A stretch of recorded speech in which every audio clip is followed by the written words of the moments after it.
బుల్చల్ breaking news చూస్తున్నాం. హరీష్ రావు విచారణ ఇప్పుడే ముగిసినట్లుగా తెలుస్తుంది. సుమారుగా 7 గంటల పాటు సిట్ విచారణ కొనసాగింది.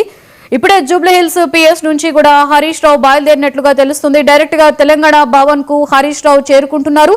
అక్కడ మరి కాసేపట్లో హరీష్ రావు ప్రెస్ మీట్ పెట్టబోతున్నట్లుగా మనకి తాజా సమాచారం తెలుస్తోంది. ఇదే అంశానికి సంబంధించి మరింత సమాచారాన్ని మా ప్రతినిధి తేజ అందిస్తారు. తేజ, లక్ష్మి, మొత్తంగా సిఆర్పిసి అంటే ఫోన్ ట్యాపింగ్ వ్యవహారంలో సిఆర్పిసి 160 కింద నోటీసులు ఇచ్చినటువంటి నేపథ్యంలో మాజీ మంత్రి హరీష్ రావు అయితే ఈ రోజు ఉదయం 11 గంటలకు జూబ్లీహిల్స్ పోలీస్ స్టేషన్ దగ్గర ఉన్నటువంటి సిట్ అధికారుల ముందు అయితే ఆయన విచారణకు హాజరయ్యారు. అయితే సుమారు 7 గంటల పాటు ఈ విచారణ కొనసాగింది.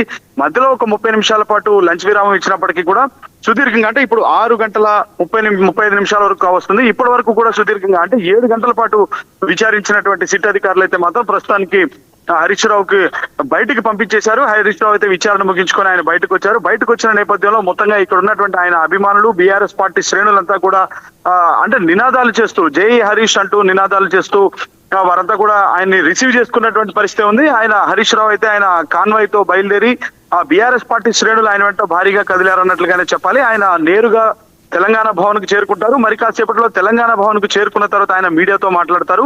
ఏదైనా కానీ 7 గంటల పాటు సుదీర్ఘంగా విచారించడం అనేటువంటి దాని పట్ల ఇటు బీఆర్ఎస్ పార్టీ శ్రేణులు అయితే తీవ్రంగా వీటిని ఖండిస్తున్నాయి.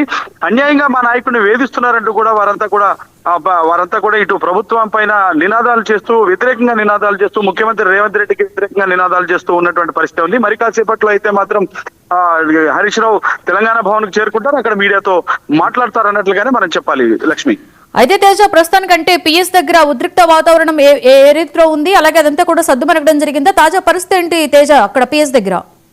ఖచ్చితంగా లక్ష్మి, ఇప్పటి వరకు చూస్తే అంటే గత మధ్యాహ్నం నుంచి కూడా ఇక్కడికి బీఆర్ఎస్ పార్టీకి సంబంధించినటువంటి శ్రేణులు, హరీష్ రావు అభిమానులు, హరీష్ రావు మద్దతుదారులు వీరంతా కూడా తండోపతండాలుగా కూడా ఇక్కడ ఒక్కొక్కరు గ్రూపులుగా ఇక్కడ చేరుకొని ప్రభుత్వానికి వ్యతిరేకంగా, అదేవిధంగా రేవంత్ రెడ్డికి వ్యతిరేకంగా నినాదాలు చేస్తూ జై హరీష్ అంటూ కూడా మా నాయకుడిని చూపించాలి, ఎందుకు వేధిస్తున్నారంటూ కూడా చాలా తీవ్ర స్థాయిలో ఇక్కడ వారంతా నిరసన తెలిపిన నేపథ్యంలో ఇటు నిరసనకారులకి పోలీసులకి మధ్య కొంత వాగ్వాదం చోటు చేసుకోవడమే కాకుండా స్వల్పంగా తోపులాట కూడా జరిగినటువంటి పరిస్థితి ఉంది. అయితే ఆందోళనకారులందరినీ కూడా పోలీసులు అయితే అదుపులోకి తీసుకున్నారు. కొంతమందిని స్థానికంగా ఉన్నటువంటి పోలీస్ స్టేషన్ కు పంపించారు. ఇక తాజా పరిస్థితి చూస్తే మాత్రం ఇక్కడ భారీగా అంటే హరీష్ రావు బయటకు వస్తున్న నేపథ్యంలో భారీగా ఇక్కడైతే ఆయన అభిమానులు, బీఆర్ఎస్ పార్టీ శ్రేణులు మోహరించినటువంటి పరిస్థితుల్లో ఆయన ఇక్కడ నుంచి వెళ్లిపోవడంతో కొంత సద్దుమణిగింది అన్నట్లుగానే చెప్పాలి. అయితే భారీగా ఉన్నటువంటి పోలీసులు ఇక్కడ ఉన్నటువంటి ట్రాఫిక్ ని క్లియర్ చేసేటువంటి ప్రయత్నం కూడా చేస్తున్నారు.